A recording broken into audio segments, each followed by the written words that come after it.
नमस्कार दोस्तों, आपका स्वागत है आपके अपने YouTube channel study SSC with Satyam में। दोस्तों, हम लोग हिस्ट्री में प्राचीन भारत के इतिहास के स्रोत के बारे में अध्ययन कर रहे थे। उसी के आगे हम लोग कंटिन्यू करेंगे। तो चलिए स्टार्ट करते हैं। विदेशी यात्रियों से मिलने वाली प्रमुख जानकारी। ए यूनानी रोमन लेखक 1 टेसियस, यह ईरान का राजवैद्य था। भारत के संबंध में इसका विवरण आश्चर्यजनक कहानियों से परिपूर्ण होने के कारण अविश्वसनीय है। 2 हेरोडोटस, इसे इतिहास का पिता कहा जाता है।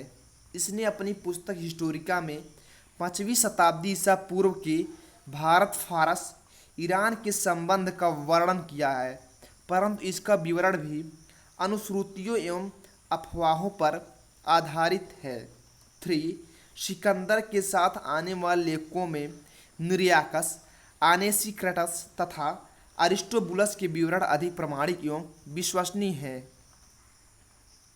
4 मेगास्थनीज, यह सेल्यूकस निकेटर का राजदूत था जो चंद्रगुप्त मौर्य के राज दरबार में आया था। इसने अपनी पुस्तक इंडिका में मौर्ययुगीन समाज एवं संस्कृति के विषय में लिखा है।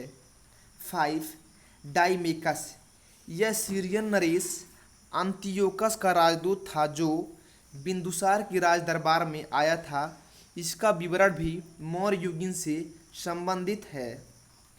6 डायोनीसियस, यह मिस्र नरेश टॉलमी फिलाडेल्फ का राजदूत था जो अशोक के दरबार में आया था। 7 टालमी, इसने दूसरी शताब्दी में भारत का भूगोल नामक पुस्तक लिखी। 8 प्लिनी, इसने प्रथम शताब्दी में नेचुरल हिस्ट्री नामक पुस्तक लिखी। इसमें भारतीय पशुओं, पेड़ पौधों, खनिज पदार्थों आदि के बारे में विवरण मिलता है। 9 पेरिप्लस ऑफ द इरेथ्रियन सी, इस पुस्तक के लेखक के बारे में जानकारी नहीं है। यह लेखक करीब 80 ईस्वी में हिंद महासागर की यात्रा पर आया था। इसने उस समय के भारत के बंदरगाह तथा व्यापारिक वस्तुओं के बारे में जानकारी दी है। बी चीनी लेखक 1 फाहियान, यह चीनी यात्री गुप्त नरेश चंद्रगुप्त द्वितीय के दरबार में आया था। इसने अपने विवरण में मध्य प्रदेश के समाज एवं संस्कृति के बारे में वर्णन किया है। इसने मध्य प्रदेश की जनता को सुखी एवं समृद्ध बताया है।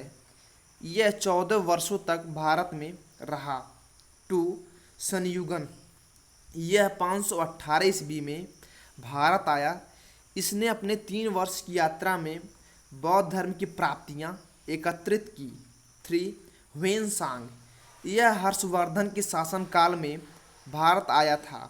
ह्वेनसांग 629 ईस्वी में चीन से भारतवर्ष के लिए प्रस्थान किया और लगभग 1 वर्ष की यात्रा के बाद सर्वप्रथम भारतीय राज्य कपिसा पहुंचा। भारत में 15 वर्षों तक ठहर कर 645 ईस्वी में चीन लौट गया।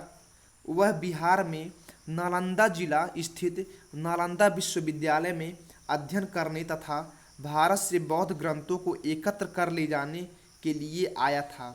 इसका भ्रमण वृत्तांत सीयूकी नाम से प्रसिद्ध है, जिसमें 138 देशों का विवरण मिलता है।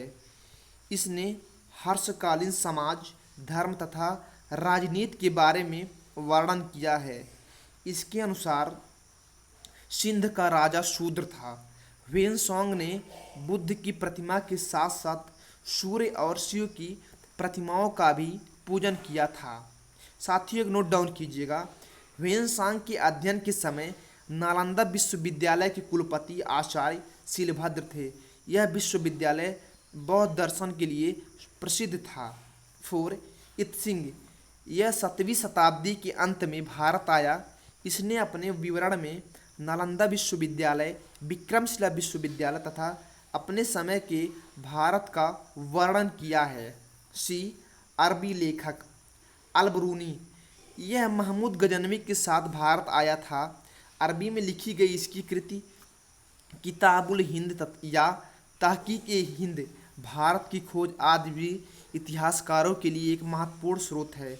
यह एक विस्तृत ग्रंथ है जो धर्म और दर्शन, त्योहारों, खगोल विज्ञान, कीमिया, रीति रिवाज तथा प्रथाओं, सामाजिक जीवन, भारतौल तथा मापन विधियों, मूर्तिकला, कानून, मापतंत्र, विज्ञान आदि विषय के आधार पर 80 अध्यायों में विभाजित है।